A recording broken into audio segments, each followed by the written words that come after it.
Hey, Ozzy. So this is the vlog, and get ready to hear a bunch of crap. I know you love it. Okay, so in chapter 5, the Superman theory appears. Describe it.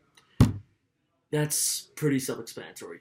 The Superman theory is literally a theory that a philosophical, how do you call it? Philosophical, like, stigma? I don't know. Okay, it's it's a philosophical thing because I can't remember the exact word to describe it. It's called Ubersmich or something like that in German or Russian, I don't know. And it's like the superior man. It justifies the existence of the whole human race. That's what it is. And that's the question. Uh, let's see. Oh yeah, sorry. Describe it and how it like fits in this story. Well, I think that Superman theory fits in with what's it called? Lozin, the future husband of Donia.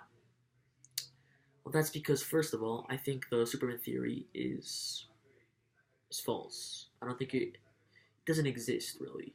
It exists like in the minds of people. That's exactly why I think Lozin is the perfect candidate to represent the Superman theory. Because in his mind, he's like a fucking Persian prince. He's the best of the best. Everyone has to kneel down and be like, "Oh, listen, hello to my humble abode. Want some tea? Want some shit?" He's always expecting like a warm welcome, and you can see that when he gets into Raskolnikov's apartments, and Raskolnikov like, "Oh, who the fuck are you?" He sees right through him.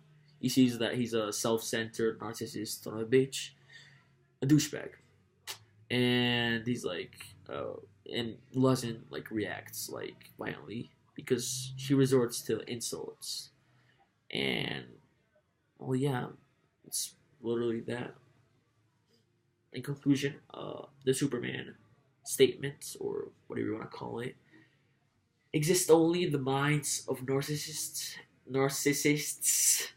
and self-centered people, because it's so eludes such greatness that it can only exist in the mind of such a person. Okay, so next question. Uh, what did it say? Oh, sorry, shit.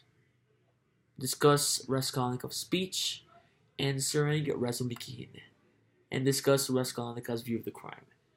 Okay, I'm gonna answer these two in one because they're really, really, really correlated. I don't know how to say it. Okay.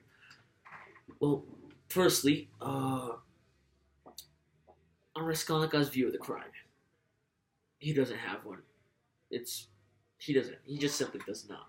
Even when they're debating, Raskolnikov really does not like implants his position on other people. He's just like buzzing around, like like pinpointing trick questions up their ass, and he's really like being like really stealthy with his point of view. He doesn't like want anyone to know, and he's just like not really debating. He's just like there like a bystander of the debates, like asking and hearing. Well, only when it concerns the murder, because that's the only thing he cares about. And I mean, it's well, my first conclusion of all this is that he can't.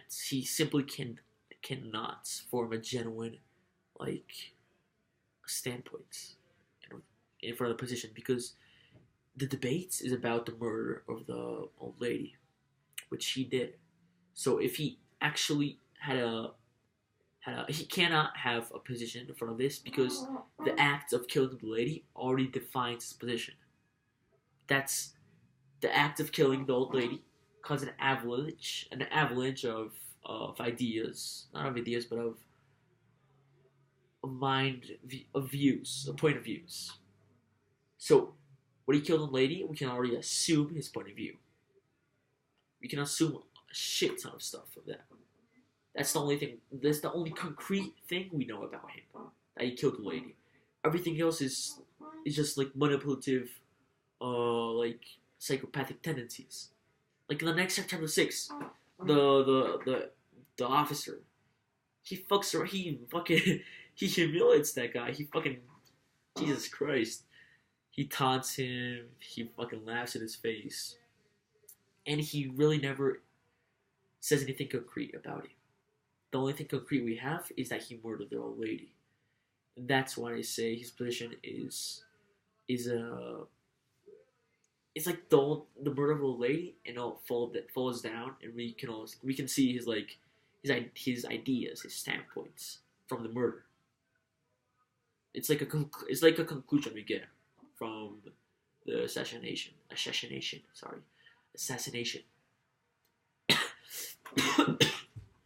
Sorry, man, English is pretty bad today. I've been doing this for like 8 minutes, 8 hours. Jesus Christ. So I'm pretty tired of talking. Sorry. Okay, so I think this is the one I'll finally finish it. In the meeting with the stranger is Luzin, which I already talked about. He sees right through him, and he doesn't. And Luzin notices that, and he responds with an insult. He's like backfires, and he runs away. That's literally the only thing that happens, like important. Okay, and the last chapter 6, Raskolnikov has another dream. I can't actually remember like the dream because I don't know. I really do not remember any dream. Well, I think something's a dream, but they didn't like specifically say he woke up from the dream. He was like, "Oh shit!" But I think it was a dream. Remember the part when he was outside and a girl committed suicide? Well, tried to, and she got saved. I think that's like too good to be true, because after that he notices like I was gonna kill myself, like that lady. And is it really like possible? It's just too good to be true that a lady just commits suicide and then she's saved miraculously. And then Raskolnikov was like, "Oh shit, I was trying to commit suicide. No, I'm not gonna do that anymore. I'm never gonna do that." It's like if his brain was trying to tell him that from the beginning. Well, that's what I think anyway. I'm gonna turn this shit off.